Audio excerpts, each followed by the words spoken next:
Hey guys, it's Ange at Homestead Design.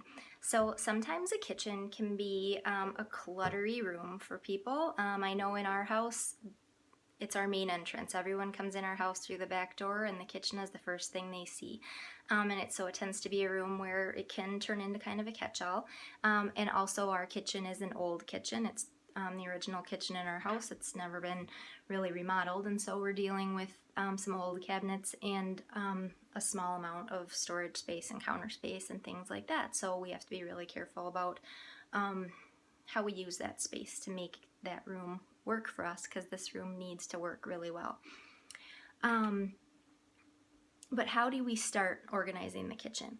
I think a place to start would be to identify, what does this room need to do most? Like, what are the top 2 or 3 or 4 things that this room needs to do? Well, you might think, well, cook, right? Not always. So in our house, we're very simple cooks, get it done, feed everybody, be done with it. Not usually fancy or anything like that. So that isn't the top priority. For me, a priority in this room, what happens all the time, is packing school lunches.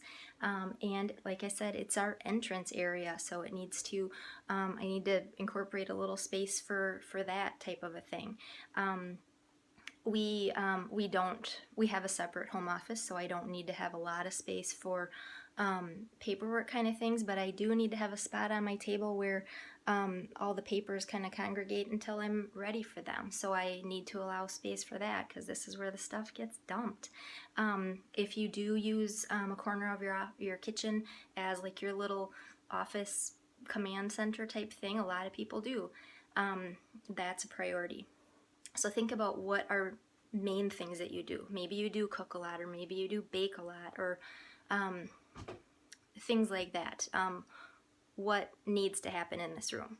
And then from there, you can kind of back it up and say, okay, well, those are the main things that need to be done. So those are the things that should be taking priority as far as how I am using this space. And so in my case, I do a lot of baking like at Christmas time, but throughout the rest of the year, our baking is usually pretty simple. Maybe some batches of cookies and brownie mixes, but not anything too fancy. And so my regular things stay in the kitchen, like measuring cups and bowls and stuff like that. But other things like rolling pins and cookie cutters and things like that, I have a space somewhere else that I stash those away, because there just isn't room for those to be in here, or that wouldn't be making the best use of my space. I use my crock pot all the time, so I make sure that the crock pot has a prime location in the cupboard, so it's easy to get out and it's easy to put back away. Otherwise, it ends up being one of those things that just sits there all the time and never gets put away. So think about those things. What are important things to be making space for? But then how do you make the space for those?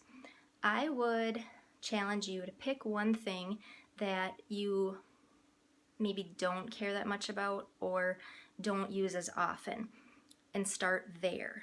Either, like I said, take out your Christmas baking stuff and just stash it somewhere else for now.